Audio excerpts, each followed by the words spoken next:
आपल्याला लोकांनी निवडून दिलेला आहे, आमचा पराभव केलेला आहे, तो पराभव आम्ही मान्य केलेला आहे, मोठ्या मनाने मान्य केलेला आहे। काही चुका आमच्या झाल्या असतील, जाहीररित्या मी त्या चुकांसाठी माफी मागतो, 1000 वेळा आम्ही माफी मागायला तयार आहे, कारण जनता कधी चुकत नसते।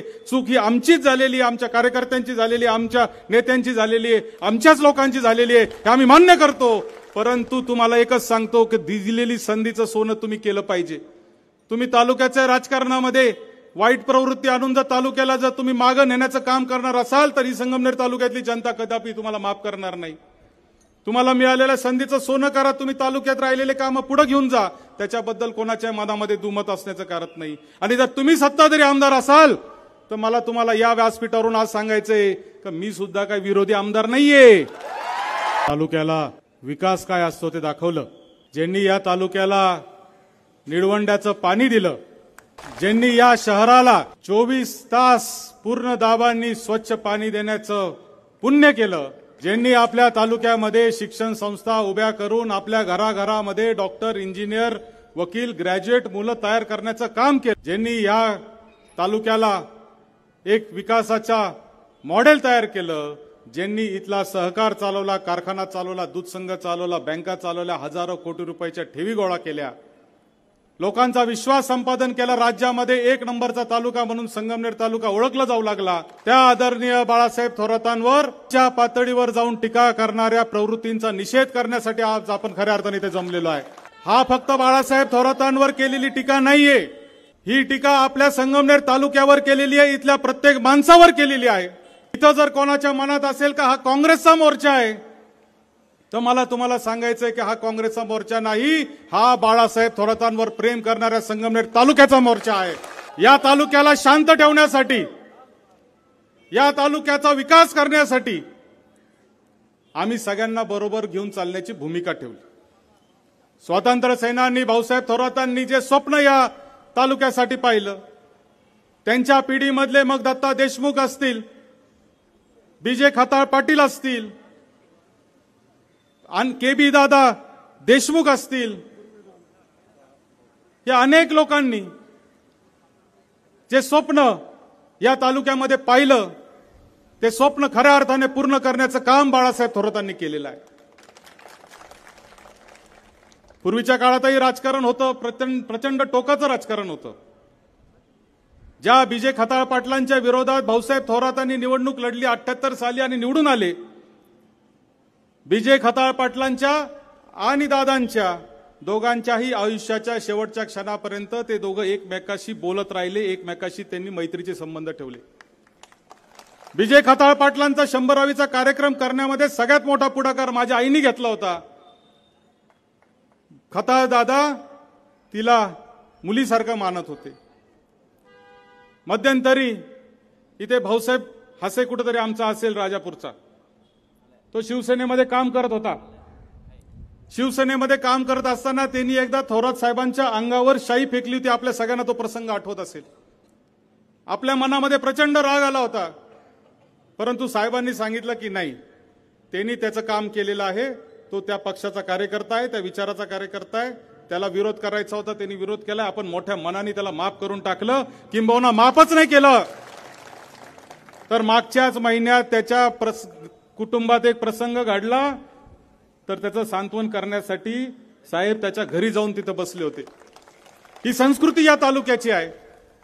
आपल्याला लोकांनी निवडून दिलेला आहे, आमचा पराभव केलेला आहे, तो पराभव आम्ही मान्य केलेला आहे, मोठ्या मनाने मान्य केलेला आहे। काही चुका आमच्या झाल्या असतील, जाहीररित्या मी त्या चुकांसाठी माफी मागतो, 1000 वेळा आम्ही माफी मागायला तयार आहे, कारण जनता कधी चुकत नसते।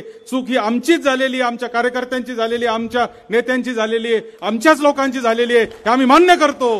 परंतु तुम्हाला एकच सांगतो की दिलेली संधीचं सोनं तुम्ही केलं पाहिजे।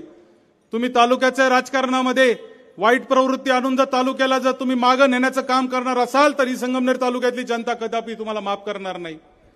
तुम्हाला मिळालेल्या संधीचं सोनं करा, तुम्ही तालुक्यात राहिलेले कामं पुढे घेऊन जा, त्याच्याबद्दल कोणाच्या मनामध्ये दुमत असण्याचं कारण नाही। आणि जर तुम्ही सत्ताधारी आमदार असाल तर मला तुम्हाला या व्यासपीठावरून आज सांगायचंय की मी सुद्धा काही विरोधी आमदार नाहीये। आणि त्यामुळे या तालुक्यातल्या प्रत्येक युवकाच्या पाठीशी, या तालुक्यातल्या प्रत्येक महिला भगिनीच्या पाठीशी, या तालुक्यातल्या प्रत्येक संस्थेच्या पाठीशी खंबीरपणाने उभं राहण्याचं काम भविष्यामध्ये देखील आम्ही या निमित्ताने करणार आहे. कोणी घाबरून जायचं कारण नाही. साहेबांवर टीका करण्याचा त्यांचा एकमेव उद्देश असा पण असतो की आपण आपल्या कार्यकर्त्यांना घाबरून टाकण्याचं काम करायचंय. आणि म्हणून कार्यकर्त्यांनी घाबरायचं नाही. आपण भाऊसाहेब थोरातांचे कार्यकर्ते आहोत. आपण खऱ्या अर्थाने स्वातंत्र्य सेनानी भाऊसाहेब थोरातांचे कार्यकर्ते आहोत. आपण कोणालाही घाबरायचं काही कारण नाही, हे देखील आपण लक्षात घेतलं पाहिजे. या तालुक्यामध्ये शांतता ठेवण्यासाठी समंजस भूमिका बाळासाहेब थोरातांनी ठेवली. 1991 साली संगमनेरची नगरपालिका ताब्यात आली. ती नगरपालिका ताब्यात येण्याच्या आधी दर 6 महिन्याला वर्षाला इथे दंगली होत होत्या. आज जे या ठिकाणी 100-200 नव हिंदू गोळा झालेले आहेत ना, त्याच्या एकाच्याही अंगावर दंगलीची केस नाहीये. ज्यांच्या अंगावर दंगलीच्या केस आहेत ते आज घरामध्ये आहेत, नाहीतर आमच्या बरोबर आहेत. दंगली बंद केल्या. दंगली बंद झाल्या म्हणून इथं व्यापार चालू झाला. व्यापार इतका मोठ्या प्रमाणावर चालू झाला की आज या संगमनेर तालुक्यात आणि संगमनेर शहरात मोठे मोठे शेकडो कोटी रुपयाच्या उलाढाली होऊ लागल्या. आणि फक्त आम्ही सामंजस्य भूमिका घेतली म्हणून आम्ही मुसलमानांचं लांगून चालून पालन करतो असं जर तुम्ही टीका करणार असाल तर तुम्ही ही पण गोष्ट लक्षात ठेवली पाहिजे का तुमच्यापेक्षाही प्रखर हिंदुत्व आम्ही आहोत. आम्ही हिंदुत्ववादी, प्रखर हिंदुत्ववादी आहोत. परंतु आमचं हिंदुत्व दुसऱ्यावर टीका करण्याचं, दुसऱ्याला त्रास देण्याचं आजपर्यंत राहिलेलं नाही. आम्ही कुठल्याही पद्धतीने कोणत्याही समाजाला कधी त्याचे लाड करण्याचं काम केलं नाही. ज्याची चूक असेल त्याला चूक म्हणण्याचं आणि ज्याचं बरोबर असेल त्याच्या पाठीशी उभं राहण्याचं काम बाळासाहेब थोरातांनी आजपर्यंत खऱ्या अर्थाने केलेलं आहे. आणि म्हणून हे जे टीका करतात, नेत्याचं काम हे मिटवामिटवीचं असतं. जो कुटुंब प्रमुख असतो, जेव्हा 2 गटात भांडणं होतात, 2 समाजात भांडणं होतात, 2 धर्मात भांडणं होतात, तेव्हा जो नेता असतो त्याला सामंजस्य भूमिका घ्यावी लागते आणि त्याला मिटवावं लागतं. त्याला पेटवता येत नाही. आणि तेच काम मागच्या 40 वर्षात बाळासाहेब थोरातांनी खऱ्या अर्थाने केलेलं आहे. याचा अर्थ आम्ही कोणत्या धर्माला त्याचे लाड करतो, तुम्हाला कोणाचा विरोध करतो असं जर कोणी टीका करत असेल तर इथून पुढच्या काळामध्ये ती आम्ही अजिबात सहन करणार नाही. आम्ही हिंदुत्ववादी आहोत, हिंदुत्ववादी विचाराचे आहोत. परंतु आमचं हिंदुत्व हे कोणालाही अडचणीत आणणारं, दुसऱ्या धर्माला त्रास देणारं आमचं हिंदुत्व असू शकत नाही. परवा ज्या महाराजांवर ते कीर्तन करत होते, कीर्तन करताना एका मुलांनी त्यांना प्रश्न विचारला. त्या प्रश्नाचा त्यांना प्रचंड राग आला. रागाच्या भरात त्यांनी त्याला सायको म्हणला आणि सायको म्हणल्यावर सगळा वाद सुरू झाला. अहो, संत ज्ञानेश्वरांवर किती मोठी टीका लोकांनी केली होती. जगद्गुरु तुकोबा रायांचा तुम्ही जर वाचलं तर तुमच्या लक्षात येईल की त्यांना अक्षरशः दगडांनी त्या ठिकाणी त्यांच्यावर हल्ले झालेले आहेत. महात्मा ज्योतिबा फुले, सावित्रीबाई फुले शिक्षणाच्या ज्यावेळेस क्रांती करत होत्या महिला शिक्षणाची, तेव्हा त्या महात्मा ज्योतिबा फुलेंवर शेण फेकण्याचं काम देखील लोकांनी केलेलं आहे. अरे, त्याच्याशिवाय संत महात्मे होत नसतात. टीका सहन करण्याची ताकद असली पाहिजे. विरोधाला विरोध करण्यासाठी तुम्ही काही जर कोणत्याही पातळीवर जाणार असाल तर मला असं वाटतं ते अत्यंत चुकीचं आहे. आणि म्हणून मुंह में राम बगल में छुरी असं जर कोणाचं काम असेल, म्हणायचं रामकृष्ण हरी आणि धमकी द्यायची नथुराम गोडसेची. अरे, नथुरामला पण नाही, नथुरामजी.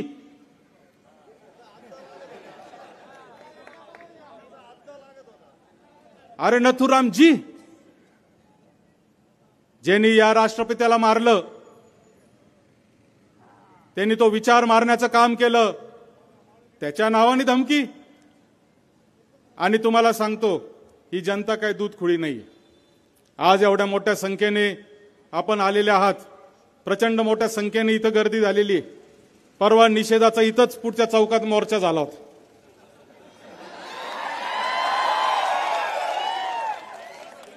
मीडियावाल्यांची जर हिंमत असेल तर दोन्ही फुटेज शेजारी शेजारी दाखवा.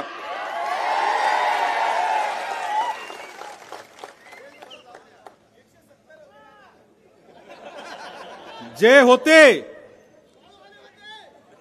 होते ते सगळे लाभार्थी होते. आज आता काय चाललंय, आजचा तो प्रसंग नाही म्हणून मी बोलणार नाही. नाहीतर या तालुक्याची घडी कशी तोडता येईल असा प्रयत्न चाललेला आहे. तालुक्याचा विकास कुठेतरी दुसरीकडे घेऊन जाण्यासाठी रिमोट कंट्रोलच्या माध्यमातून इथे काम चालू आहे. आणि आपला माणूस त्याला आहारी गेलेला आहे. आणि म्हणून मला आपल्याला सगळ्यांना या निमित्ताने सांगायचंय, संगमनेर तालुक्यातल्या जनतेला मला सांगायचंय का हा प्रसंग जो आज आलेला आहे, हा काय बाळासाहेब थोरातांनी विरोध केला आणि बाळासाहेब थोरातांवर काहीतरी बोलायचं म्हणून नाहीये.